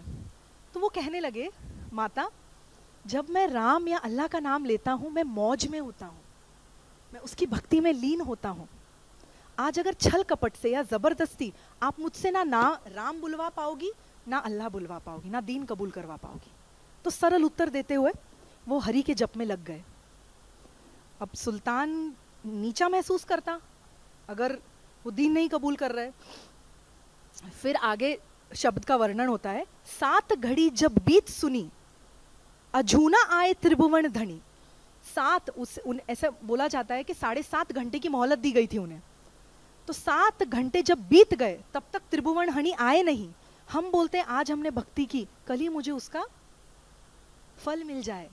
तो जब नामदेव जी को भी 7 घड़ी भक्ति करके पेशेंस रखना पड़ा, सब्र रखना पड़ा, तो हम तो बहुत ही, अभी हमें बहुत सीखना बाकी है, सिक्खी का नाम ही सीखना है। तो 7 घड़ी जब बीत गई अभूना आए त्रिभुवन हनी, तो आधा घंटा रह गया था लेकिन ये भक्ति में लीन थे। फिर गोविंद आते हैं गरुड़ पे बैठे हुए और वो गाय को जीवंत करते हैं। तो इसको गुरु नानक देव जी ने कहा, हर जुग जुग भगत उपायो पैज रखदा आया राम राज्य। तो हर जुग जुग में भगत हुए हैं और उनकी पैज रखने के लिए राम राज्य खुद आते हैं और उनको दर्शन देते हैं, उनका कार्य सफल करते हैं।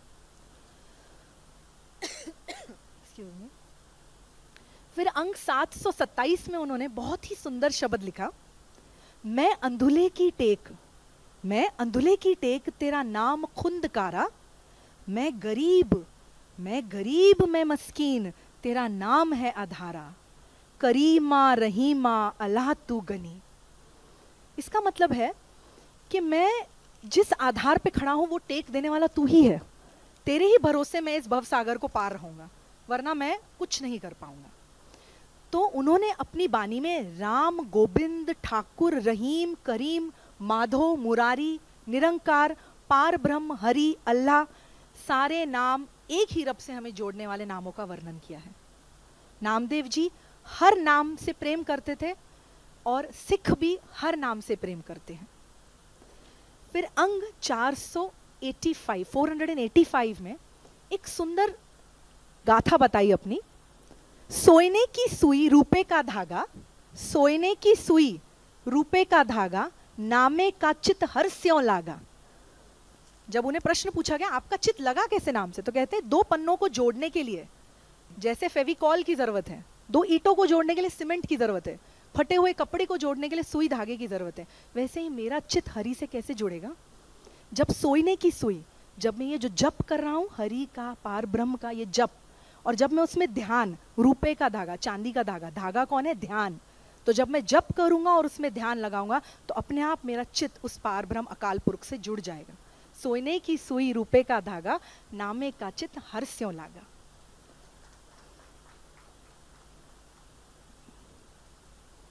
आगे कहते हैं अनहद मंडल बाजे, बिन सावन धनहर गाधे, बादल बिन बरसे होई, जो तत बिचारे कोई। हमारे हृदय में, जैसे मैम ने कहा, हमारे हृदय में अनहद संगीत का राग बज रहा है, अनहद संगीत के राग की धुनी बजती जाती है। प्रभु से जुड़ने के लिए परम संगीत से जुड़ना होगा। ये नामदेव जी ने कहा कि अगर हमें प्रभु से जुड़ना है तो हमें उस परम अनहद धुनी से जुड़ना होगा, उस राग से जुड़ना होगा। संगीत के द्वारा हम एक दूसरे के मन को और अपने मन को हरि से जोड़ पाएंगे। ये उन्होंने अपनी बानी में सिद्ध किया, लिखा। आगे कहते हैं मोहे लागत ताला बेली, बछड़े बिन गाय अकेली, बछड़े के बिना गाय अकेली। ताला बेली, ही इज इम्पेशेंट। मोहे लागत ताला बेली, बछड़े बिन गाय अकेली, पानिया बिन तरफे मछली, ऐसे राम नामा बिन नामा तरफे। तो आपसे अगर मैं खिन भर भी बिछड़ता हूं तो मैं ऐसे तड़प जाता हूं जैसे पानी के बिना मछली और गाय के बिना बछड़ा तड़पता है। तो ऐसी अवस्था, ऐसी प्रेम की अवस्था, ऐसी भक्ति की अवस्था में तो जो जब वो थे और उन्होंने प्रभु को पाया है। फिर किसी ने उनको पूछा कि प्रभु तक पहुंचने का मार्ग तो बताइए। चलिए मैं मानता हूं सोने के धागे से आप जुड़ चुके हैं, अब मार्ग तो बताइए। तो कैसे कहते हैं मार्ग का, very important, please listen to this. कहते हैं कि जपते जपते ही मार्ग बनेगा। जैसे मछली पानी में तैरते तैरते ही अपना रास्ता बनाती है। There is no road map, there is no Google map in water, और 50 लाख जूनी पानी में है। जैसे पंछी आकाश में उड़ते उड़ते अपना रास्ता बनाता है, जैसे मछली पानी में अपने आप अपना रास्ता बनाती है, हम चलते चलते कई रास्तों में पदचिन्ह बना देते हैं, वैसे ही सिमरन करते करते ही रास्ता बनेगा। जपते जपते मार्ग बनेगा। आध्यात्मिक मंडल में मार्ग बनाना होगा। कैसे? जप तप करके। जप तप संयम तरम ना कमाया, सेवा साध ना जाने हर्राया। जब तक आपने जप तप और संयम, दैट इज पेशेंस, धैर्य, जप तप, जप करना मतलब मेडिटेट करना, तपस्या करना, जप तप संयम धर्म ना कमाया, तब आप धर्म नहीं कमा सकते अगर आप जप तप संयम नहीं करोगे। सेवा साध, और सेवा और साधना नहीं करोगे तो भी आप राय हो, राय मीन्स भगवान को नहीं पा पाओगे। जब तप संयम तरम ना कमाया, सेवा साध ना जानिया हर राया। अब मैं एंड पे आऊंगी। I know you are listening since morning, सुबह से आप सुन रहे हैं। जब वो पंजाब तक पहुंचे, अब दिल्ली तक थे, तुगलक, फिर आए वो पंजाब तक, तो भूतबिंड गांव में, भूतबिंड गांव गए, वहाँ पे उनका गुरुद्वारा सुशोभित है। वहाँ पे उनके बहुत भक्त बने, बहुत उनके शिष्य बने। तो वहाँ पे अडोली माता नाम की एक औरत का जिक्र हुआ है, अडोली माता, जिनके पुत्र भोरदास, उनकी मृत्यु हुई थी। उन्हें बहुत शारीरिक दुख था, जिसका विनाश भगत नामदेव जी ने अपने भक्ति से किया, और उसके बाद भोरदास उनके प्रिय शिष्य बन गए। तो हिस्ट्री में ऐसा भी कहा जाता है कि समाधि जहाँ संत भगत नामदेव जी की बनी है, उसी के सामने उनके प्रिय शिष्य की समाधि भी है, भोरदास जी की। फिर वहाँ से भिंड गांव से वो गए मरड़ी पिंड में गए, वहाँ पे भी उनका गुरुद्वारा सुशोभित है। फिर मरड़ी पिंड से वो गए भट्टीवाल, तो भट्टीवाल में नामियाना साहिब नाम का एक गुरुद्वारा है, भट्टीवाल पिंड भट्टीवाल, ये भी पंजाब में सुशोभित है। और नामियाना साहिब में उन्होंने बहुत जप तप किया और एक मेडिटेशन रूम बनवाया ताकि साध संगत मिलके वहाँ पे भगवान का ध्यान कर सके, नामियाना साहिब। और नामियाना साहिब के कुछ किलोमीटर दूर नारायण दास जी जो जालना के थे, उनकी समाधि बनी हुई है। फिर वह गए पिंड साखोवाल गए, वहाँ पे लोधा जी की समाधि बनी हुई है जो उनके शिष्य थे। फिर वह गुमान पिंड तापियाना साहिब गुरुद्वारा जहाँ पे सुशोभित है, वहाँ पहुँचे। ऐसे कहा जाता है कि मोहम्मद बिन तुगलक जिन्होंने बहुत उन पे दुर्व्यवहार किया था, उनके पोते फिरोज शाह तुगलक ने उनकी समाधि और तापियाना साहिब बनाने में अपना बहुत दिया है कंट्रीब्यूशन। तो देखिए, एक जिंदगी में पश्चाताप करना भी बहुत जरूरी है, और उन्होंने तो भगत को त्रास दिया था, तो वहां पे उनकी समाधि बनाने में फिरोज शाह तुगलक का नाम आता है। और उन तापियाना साहिब में ही मंदिर है राधा कृष्ण और शिव जी का मंदिर भी है, राधा कृष्ण, और जो कहते हैं 500 साल पुराना है। भगत नामदेव जी अपनी संसारिक यात्रा संपूर्ण कर जीवन के अंतिम 18 वर्ष तक पंजाब गुमान जिला गुरदासपुर में अपनी आयु के 80 वर्ष पूर्ण कर सन 1350 में ब्रह्मलीन हो गए गुरुद्वारा तापियाना साहिब में। इसे गुरु ग्रंथ साहिब में ऐसे लिखा गया, सूरज किरण मिले जलते जल होया राम, ज्योति ज्योत रली संपूर्ण थिया राम। तो जैसे उन्होंने हमें भक्ति में लीन किया, वैसे वह खुद एक संपूर्ण राम में उनकी ज्योत लीन हो गई। तो सूरज किरण मिले जलते जल हुआ राम, ज्योति ज्योत मिली संपूर्ण थिया राम। यह कहकर और निर्गुण भक्ति के महान स्वरूप भगत नामदेव जी के चरणों में हम सादर नमन करते हुए मैं आज यहीं पे अपनी स्पीच का अंत करती हूँ। आप सबका बहुत बहुत दिल से धन्यवाद उन सबका, मेरी दोनों माताओं का, जिन्होंने मुझे इतना ज्ञान दिया कि आज मैं इस उम्र में यहाँ आके खड़ी हूँ। My husband Kamaljeet Singh ji, he is a god given personality, ऐसे he is a different breed, is a god given personality. देवरूप म्हणू शकता एवढे ते समाज कार्य करतात, मी त्यांच्या मागे मागे असते। That is a blessing my mother in law is gifted me him. Shyama Gonse madam, she has become, her daughter has become a family to us, sir has become a family to us. तो ये परिवार बन चुका है, चाहे हम दूर है लेकिन एक परिवार है, जिस वजह से आज हम यहाँ आए।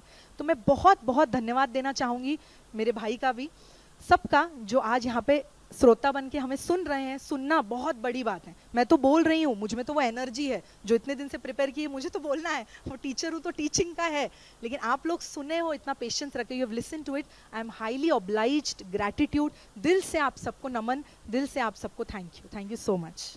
अध्यक्षीय समारोप करण्याची विनंती करतो संत साहित्याचे ज्येष्ठ अभ्यासक आदरणीय डॉक्टर मुकुंद दातार सर यांना। आजच्या या चर्चासत्रातील दोन्ही मान्यवर व्याख्यात्या डॉक्टर जोशी मॅम आणि डॉक्टर कौर मॅम, नामदेव अध्यासनाच्या प्रमुख आणि प्राध्यापक डॉक्टर श्यामाताई आणि व्यासपीठाच्या समोर उपस्थित असणारे आपण सर्व नामदेव प्रेमी आणि मान्यवर असे सुहृदजन हो। आपण बराच वेळ चर्चासत्राचा बौद्धिक आनंद घेतो आहोत। अध्यक्ष या नात्यानं मला समारोप करायचा आहे आणि तो वेळेचं भान ठेवून करायचा आहे। दोन्ही गोष्टी मी साधू इच्छितो, अध्यक्ष समारोपही करणं आणि वेळेचं भानही ठेवणं। क्रमाक्रमानं बोलत जायचं म्हटलं तर प्रथम व्यासपीठावरून आणि अध्यासनाच्या व्यतिरिक्त अभ्यासपीठावरून सुद्धा नाही, अगदी व्यवस्थित, आणि अध्यात्मपीठ, अभ्यासपीठ, अध्यासन या सगळ्यांच्या वतीनं, पुणेकरांच्या वतीनं म्हटलं तरी चालेल, डॉक्टर श्यामाताई यांचं मी मनःपूर्वक अभिनंदन करतो. याचं कारण असं की पुढं माझ्या बोलण्याच्या ओघातील मी एका अध्यासनाचे 3 वर्ष प्रमुख होतो, पण मी श्यामाताईंना ओळखतो ते आमचे गुरु डॉक्टर अशोक कामत यांच्या अत्यंत अभ्यासू, कार्यक्षम, ध्येयनिष्ठ अशा शिष्या म्हणून. मधल्या काही कालखंडानंतर डॉक्टर कामत सरांचा वारसा हा त्यांच्या या शिष्येकडे आला, याच्यामध्ये काहीतरी शुभयोग असावा. नामदेव अध्यासन मुळातच शिखरावर होतं, आता त्या शिखरावर ध्वजा फडकली जाईल यात कोणत्याही प्रकारची शंका नाही.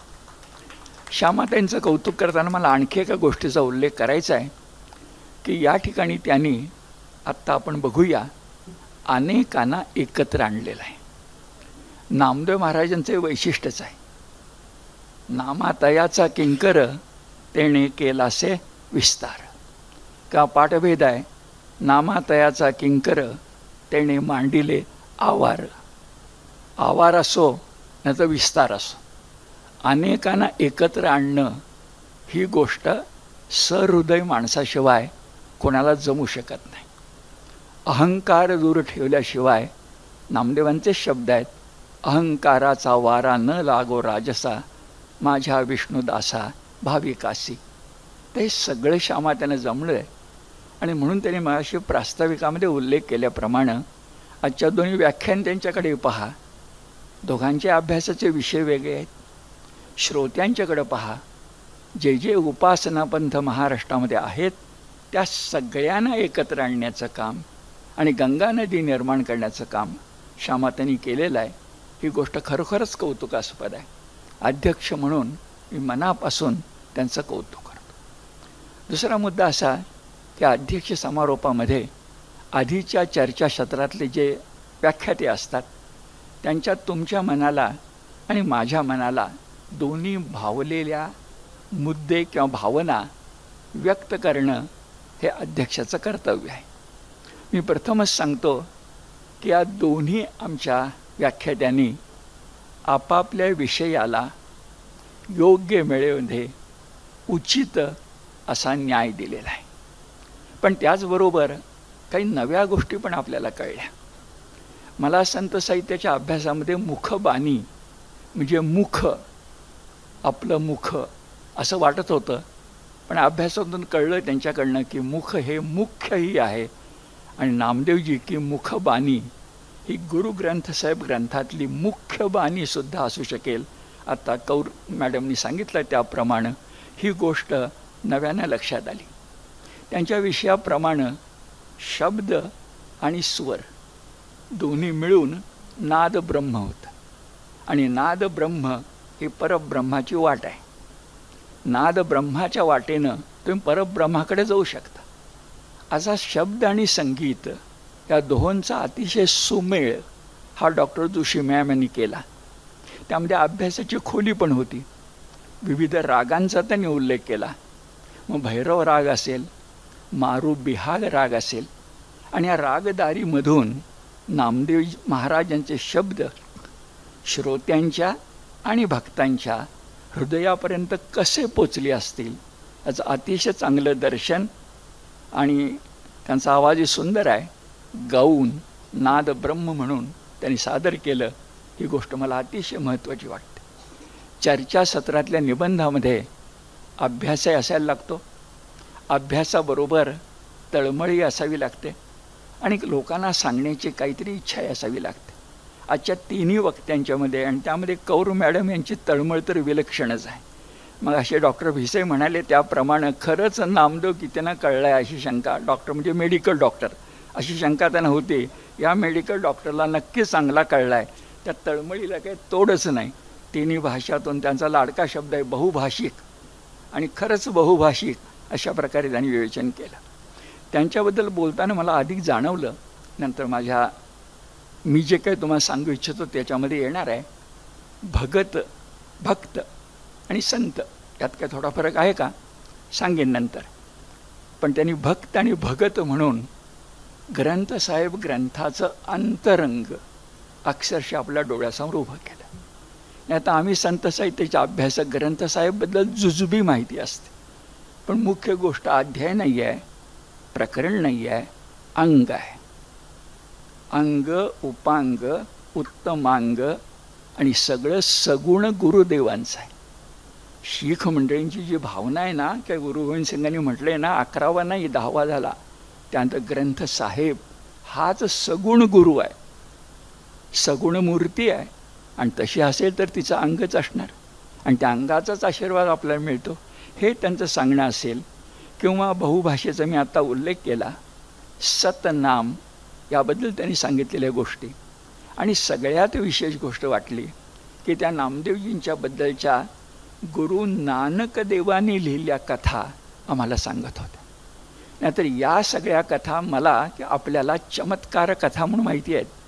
गाईला जिवंत केलं माहिती आहे, आणखी एक मॅडम सांगतो कोरड्या विहिरीमध्ये पाणी आणलं आपल्याला माहिती आहे. पण या कथा जर नानक देवाने अगदी त्रिभुवन या संताच्या उल्लेखासकट जर सांगितल्या असतील तर त्याला ऑथेंटिसिटी आहे, त्याला अधिकृतता आहे.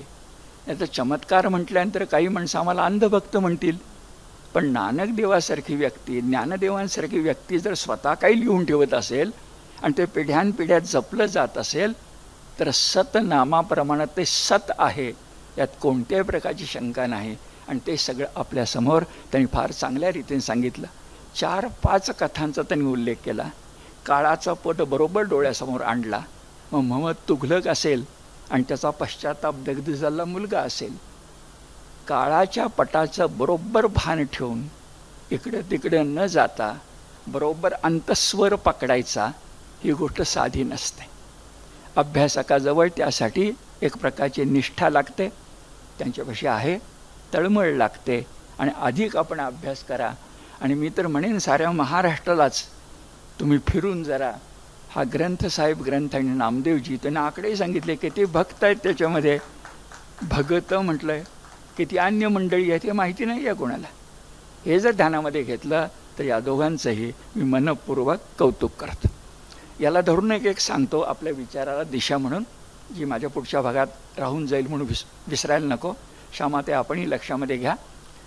आपल्या सगळ्या वारकरी संतांना, उत्तरेतल्या सगळ्या भक्तांना एक व्यक्ती गुरुस्थानी आहे आणि ती म्हणजे नाथ संप्रदायातले गोरक्षनाथ. गोरक्षनाथांची गोरक्ष गीता आहे. ऐतिहासिकदृष्ट्या ते सगळ्यांच्या आधी आहेत, सगळ्यांच्या आधी आहेत. आणि गोरक्षनाथांनीच आत्माराम हा शब्द भारतवर्षाला प्रथम दिलेला आहे. गोरक्षनाथाने तो थेट रामदासांच्या दासबोधापर्यंत आलेला आहे. आणि आत्माराम एकदा म्हटलं की सगुण निर्गुणाचं भांडण राहतच नाही. तो राम सगुण असतो आणि आत्मा निर्गुण असतो. आणि सगुण निर्गुण एकत्र असतो.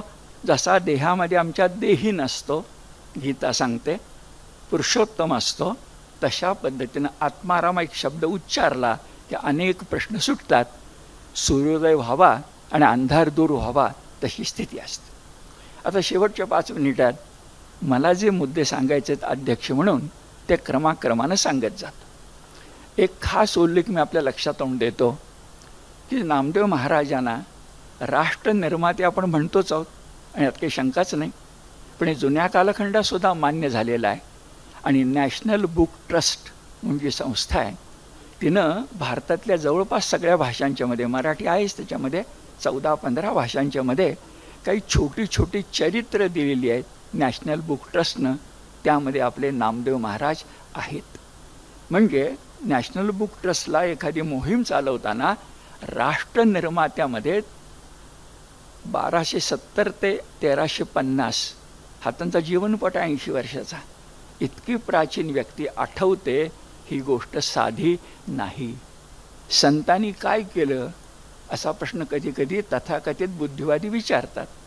तर संतांनी माणूस घडवला, संतांनी राष्ट्र बांधलं, त्यांनी भारत घडवला, हे सांगितलं पाहिजे. नॅशनल बुक ट्रस्टनं ते सांगितलं. पुढचा मुद्दा असा की आपल्या सगळ्यांना आंतरभारती म्हटलं की की साने गुरुजींचं नाव आठवतं. आणि त्यातल्या भारती शब्दाचा अर्थ सांगावा लागतो की भारती म्हणजे भाषा. विविध भारतीमध्ये भारती शब्दाचा अर्थ भाषा. भारती संतती आहे, माणसं आहेत, पण इथं तो भाषा शब्द आहे. आंतरभारती म्हणजे भारतातल्या भाषा. साने गुरुजी वर्तमान काळातले आहेत, तर नामदेव महाराज आंतरभारतीचे पहिले प्रवर्तक आहेत. त्यांचा बहुभाषिक शब्द अगदी बरोबर आहे. खरंच नामदेवजींनी फार मोठं काम या देशामध्ये केलेलं आहे. त्यांनी 2दा भारत भ्रमण केलेलं आहे. त्यांच्या खुणा गुरुद्वारा पंजाबमध्ये आणि अन्य ठिकाणी देवळांच्या दृष्टीने दिसतात.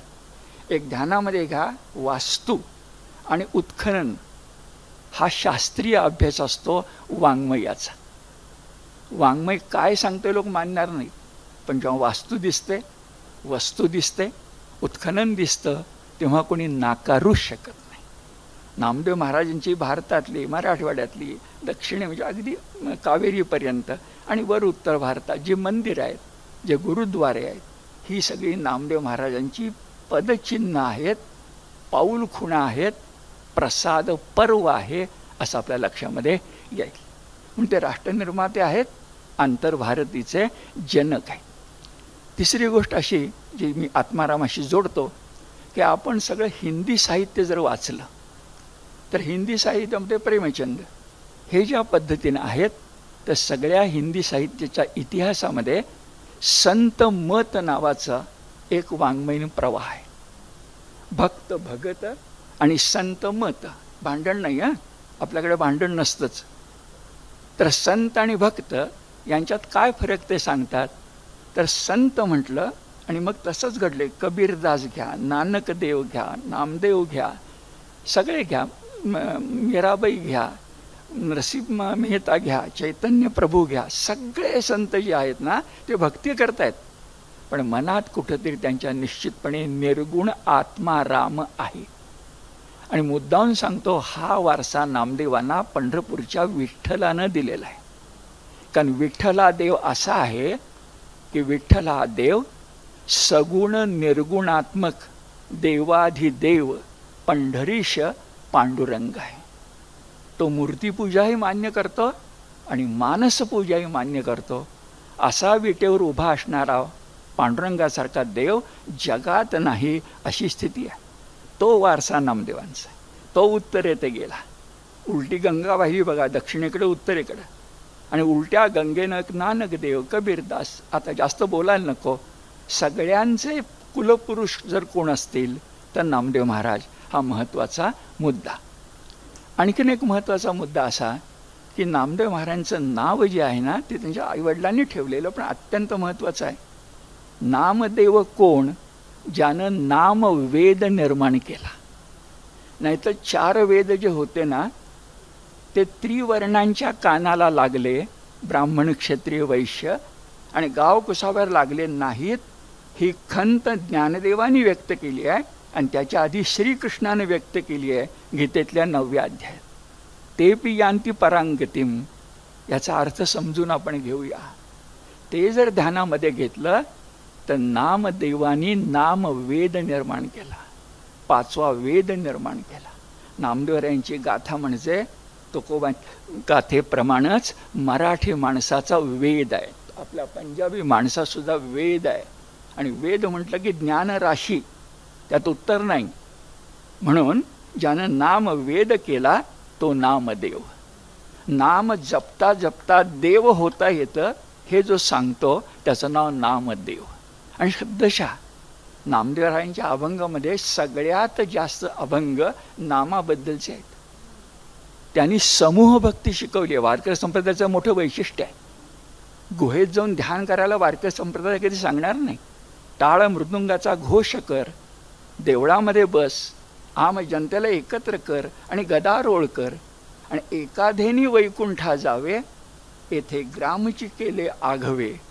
एकट्याला वैकुंठाला पाठवायचं नाही आहे, भजन भक्ती करा, गावच्या गाव वैकुंठाला जाईल. हे वारकरी संप्रदायाच्या समूह भक्तीचं उदाहरण आहे आणि नामदेवरायांनी केलेलं आहे.